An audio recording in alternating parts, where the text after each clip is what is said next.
Every day, 170 employees, men and women here at PGM, depend on our leadership to make the right decisions and to grow and create opportunities for our company to prosper.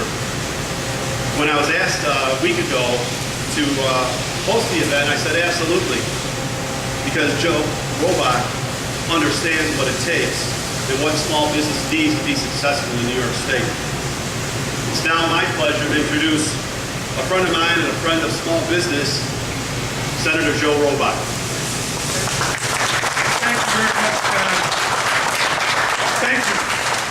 I am delighted to be here, Todd, and thank you and the folks at Precision Grinding and Manufacturing for hosting this, and my business colleagues for joining us as well today.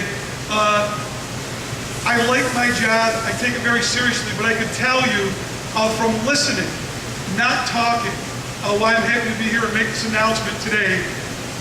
Never before in my time in government has there ever been a more important time when we need to focus on three things: jobs, taxes, and spending. And that's what this plan does.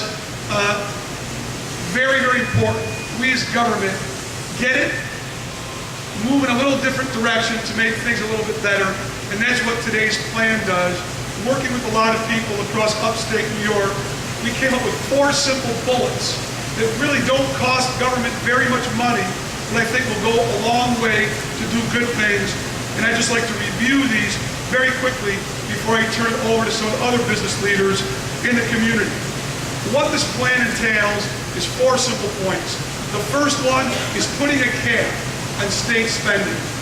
This helps every business, every individual, every working man and woman in our state, and really for the first time would force everybody in the state, including my colleagues from New York City, to know we have to live within our means. We cannot take any more from businesses, from families, or working men and women. Very, very imperative that that gets done and goes to effect. Specifically for business, and I think the genius of this is, costs no money. A job creation tax credit between $2,500 and $5,000 for every new job created. And this would be a wash for the state.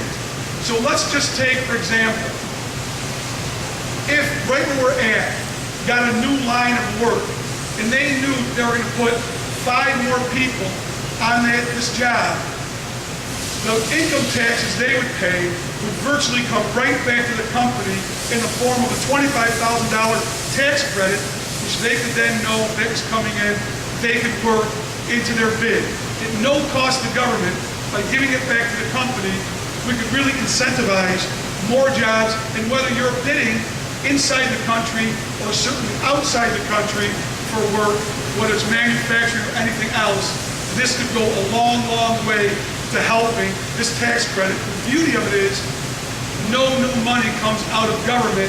It's really a complete wash, a very innovative way to incentivize job creation and making all of New York's businesses more competitive. The third piece is a small business tax freedom plan. This would prohibit any new tax from going on to any small businesses, especially those under 50, which are creating most of the jobs in our state. That would be on for 3 years.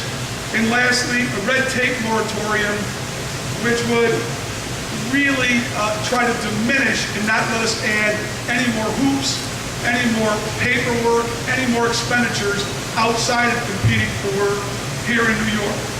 Almost all these things, this is why it's important, unlike other business plans that have been rolled out, would not cost government. We don't have to take it away from anybody. Just really with some innovative thinking, a little bit different direction to make the ground here a little bit more fertile for business. Let me just take one more minute before I turn it over to Sandy Parker. That part about the tax credit is very, very important. I just want to give you a little of the specifics. This plan is very simple, very straightforward. If you create a new job for 3 years, you would be able to get a 3-year tax credit investment, just so you have some idea of how it works. For example, a new job, $30,000, would take those income taxes that $30,000 individual would pay on their income back to the state and give that back to the company in a credit of $1,200. A job paying $50,000 would provide a $2,500 tax credit. And also something I forgot to mention earlier, if you take someone off of unemployment, that tax credit could then go up to the maximum of $3,000, which would again not only help the company, the individual seeking a job, but would also literally save government money by getting that person off the unemployment rolls. So simplistic, but very effective, and I think just what we need for today's time. So other colleagues of mine are joining in on this plan.